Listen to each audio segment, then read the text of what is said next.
Hello everyone. This is a recipe for my Bombay biryani made with chicken, potatoes, and 3 cups of rice. So here I have the mix that I would like to use to make this recipe. The box does have its own recipe at the back, but I don't like to follow that particular recipe because it just has more steps to making it. And this is a method that I've sort of discovered on my own, and it's much faster and quicker. So I don't follow the recipe on the back. I just have my own method of cooking this biryani, and it turns out just as yummy as it would if I was to go through all those long steps. So to make my life easier, I just have my own way. And here I have 2 medium-sized tomatoes sliced, and then I have a tablespoon and a half of ginger and garlic, either paste um, or just like grated or minced, and then green chilies and some coriander, fresh coriander. I have 1.5 tablespoons of ginger and 1.5 tablespoon of garlic there.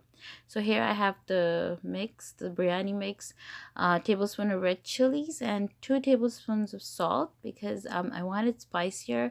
The spice mix is very mild, and then I have a cup of fried onion and a cup of yogurt, and then a half cup of oil.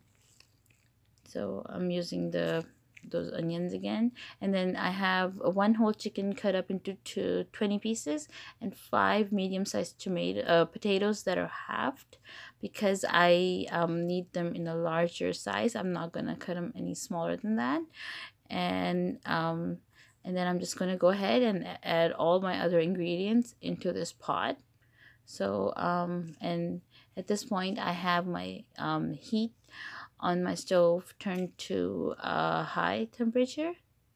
You can have it as high as you want because I am still adding and I want everything to start cooking. So I have the spices in there, the oil, and then I'm just going to go ahead and add the onion, and then the yogurt, and then I'll go ahead and add the tomatoes, the garlic, and the ginger, and then I'll give it a good mix.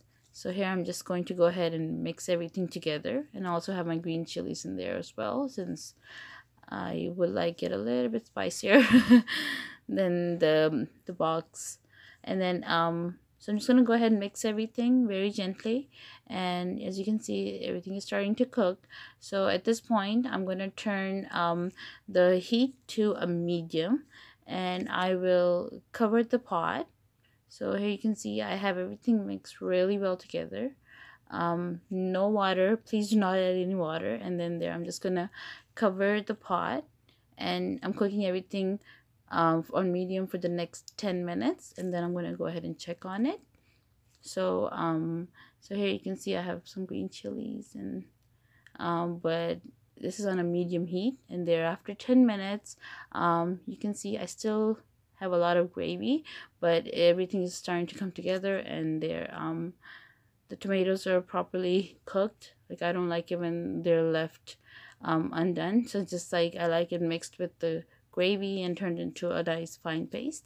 So there the potatoes are still uncooked, and I'm just gonna go ahead and lower my heat to a low medium at this point. So before I had on medium cooking for the last 10 to 15 minutes, and now I'm just going to cook the potatoes. I will turn the heat down to a medium low, and I'll leave it partially open because I do want the gravy to turn into like a thick paste. So there, I'm not gonna cover it completely anymore because I want the water to evaporate. And there, as you can see, now it's exactly where I want it. The potatoes are cooked, the chicken is really nicely cooked, and the gravy is exactly how I would like to see it, because this will not make my the rice any mushier.